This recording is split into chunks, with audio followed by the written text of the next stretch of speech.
Alright guys, welcome back to Mining Monkeys, previously Youbble Burza. In last session we had mentioned that you can play this game in three different ways: the party mode, the quiet mode, and the Youbble Burza mode.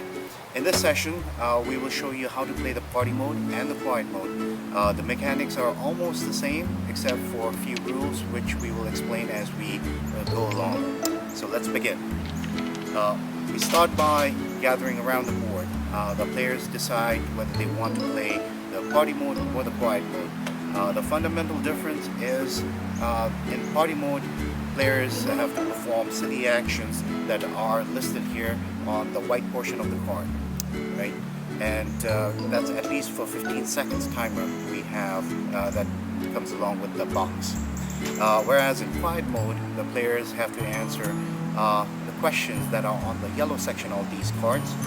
That's got to be within the 15-second timer after they've read the questions. So that's pretty much it. Let's go with the setup. When playing the party mode or the action mode, the setup is going to be the same. You have a board in front of the players, your player chips lined in front of you with making sure the numbers are facing down.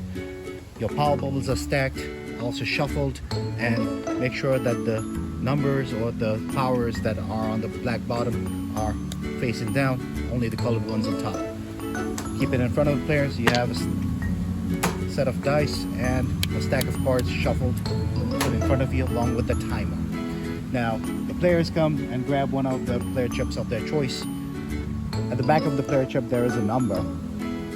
So according to the number, players need to line up chronologically so that it's easier for each round to finish off and know who the other person is that needs to roll the dice. So number one, whoever selects number two comes in line with number one, and so forth, making a round robin.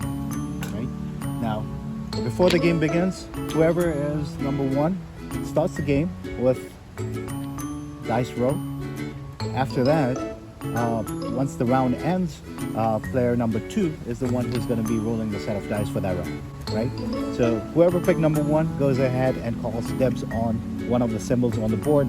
Let's assume for now there are three players. You can ignore the rest. They place dibs on these two symbols right here. Now, number one is the one who's rolling the dice.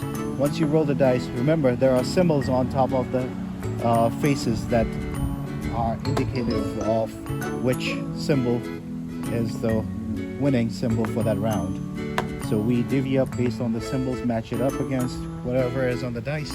Now once that is done, it seems like this player right here is the winner of this round. So what that means is they get to keep a power bubble without letting other people know, and this is going to be handy later on in the rounds as we explain the game further. But the player keeps this power bubble for themselves. Now the rest two are the ones that are going to have to face a set of action cards. Now remember, these action cards are actions that needs to be performed for at least 15 seconds if you are playing the party mode, or if you're playing the quiet mode, look at the yellow portion of the card. It says quiet mode. You have to answer the question that's in there within 15 seconds timeline, right?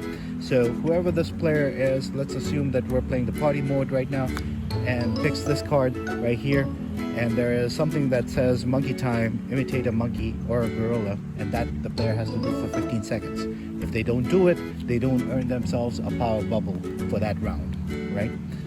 Along with that, hidden in the deck of cards as the game continues, if let's assume that this player finished off the action, they earn themselves a power bubble.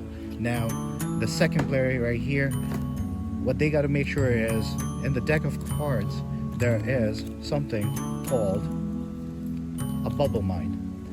These bubble mine, this is a joker that you want to avoid throughout the game, right?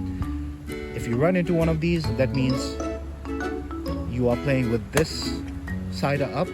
Once you run into a bubble mine, you get another lifeline.